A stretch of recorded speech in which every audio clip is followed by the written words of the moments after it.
Hello, Class 10th. We will be looking at the poem Basketful of Moonlight by Sunil Sharma. Let me give you a brief background of this poem.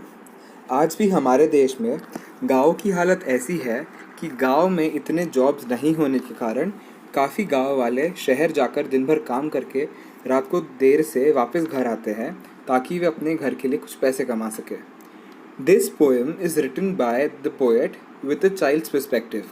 ये कविता कवि ने एक बच्चे के नज़रिए से लिखी है जिसके पिताजी आज भी गांव से शहर जाते हैं काम करने के लिए और फिर देर रात से घर आते हैं, और वो बच्चा क्या क्या चाहता है इस पोएम के माध्यम से हमें बताया गया है.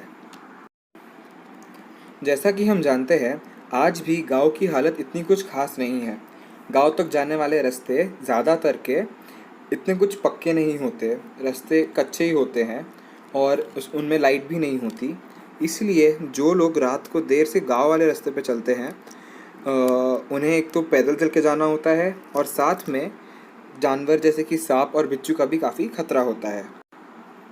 जो इस कहानी में हमारा नरेटर है, जो ये पोएम बता रहा है, वो बच्चा, उसके पिताजी भी शहर जाके काम करते हैं और ये बच्चा जो है वो चाहता है कि जो रास्ता है जिससे उसके पिताजी देर रात को घर वापस आते हैं वहाँ पे ये क्या कर सके, वहाँ पे ये थोड़े लाइट का इंतज़ाम कर सके.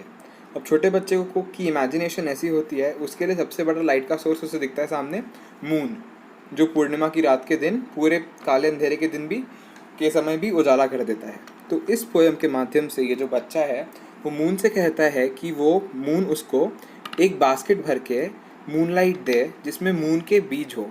उसे लगता है कि जैसे सब कुछ पेड़ पे उगता है वैसे मूनलाइट भी पेड़ पे उगती है. तो वो बच्चा मून से बास्केट्स मांगता है जिसमें बीज हो मून के, और फिर वो ये बीज रास्ते के दोनों ओर लगा देगा. उससे बड़े बड़े चांद निकलेंगे और रास्ते में कभी अंधेरा होगा ही नहीं और उसके पिताजी जल्दी घर आ पाएंगे. Let's start reading the poem now. O moon, give me moonlight. Moon, मुझे थोड़ी मूनलाइट दो. बास्केट फुल और 2 बास्केट्स फुल. एक या 2 बास्केट भर के मूनलाइट दो. With seeds of moonlight. और बास्केट में क्या होना चाहिए? मूनलाइट के जो पेड़ होते हैं, अगर होते होंगे तो उनके जो बीज होते हैं वो चाहिए. क्यों चाहिए? From the city to my village on the sides of the path I want to sow many small small moons of light.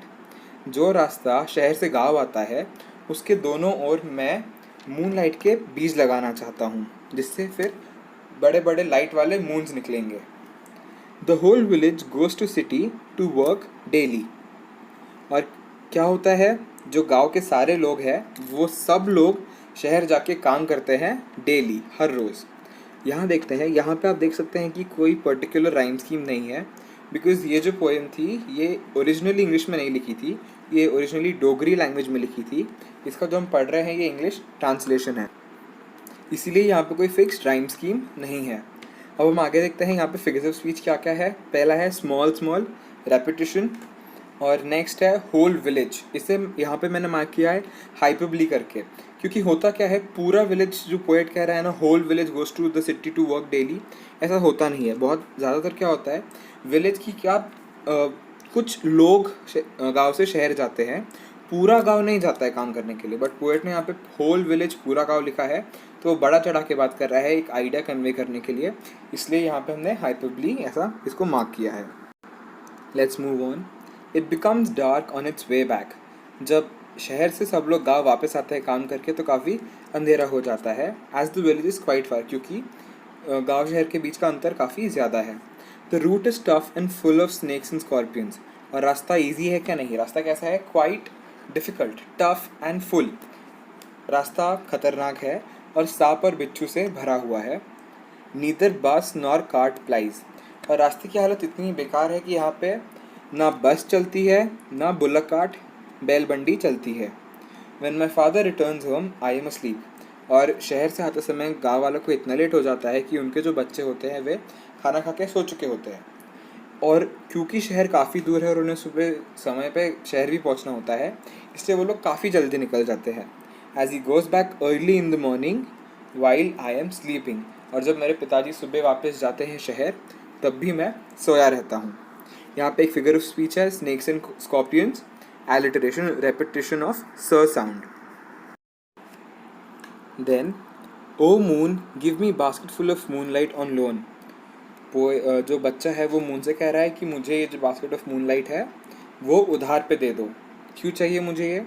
I want to light the dark route so that my father returns early.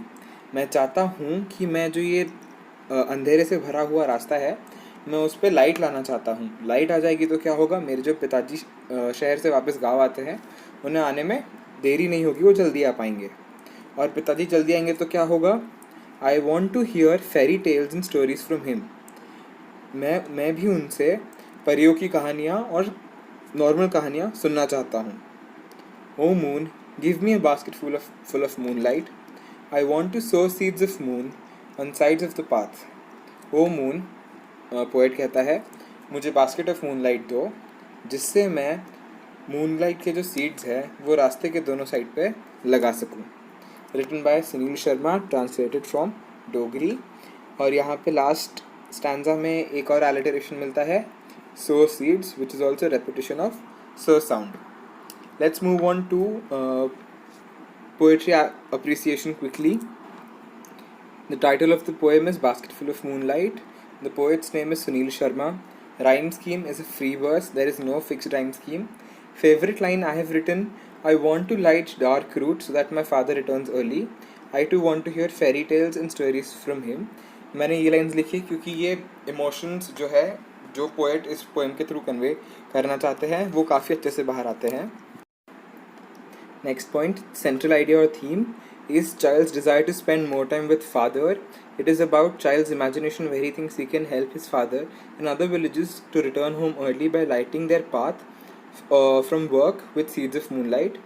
The child admires beauty of the moon and requests moon to give him moonlight. He wants moonlight as every day the villagers, including his father, get late returning home due to dark and dangerous path from city to village. By sowing seeds of moonlight on sides of the path, he feels his father will be able to return early and spend more time with him. Next one, figures of speech, alliteration, antithesis, hyperbole, and repetition. Next point, special features. The poem uses free verse scheme perfectly. It clearly shows how a child's imagination can be innovative, मतलब नए नए तरीके खोज निकालती है, and how their mind works to solve everyday problems. और ये बताती है कि बच्चे रोज़मर्रा की जो प्रॉब्लम्स होते हैं उन्हें कैसे सॉल्व करने की कोशिश करते हैं।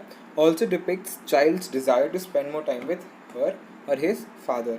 ये हमें ये भी बताता है कि जो बच्चा है या बच्ची है उसे अपने पिताजी के साथ ज़्यादा समय बिताने का मन करता है।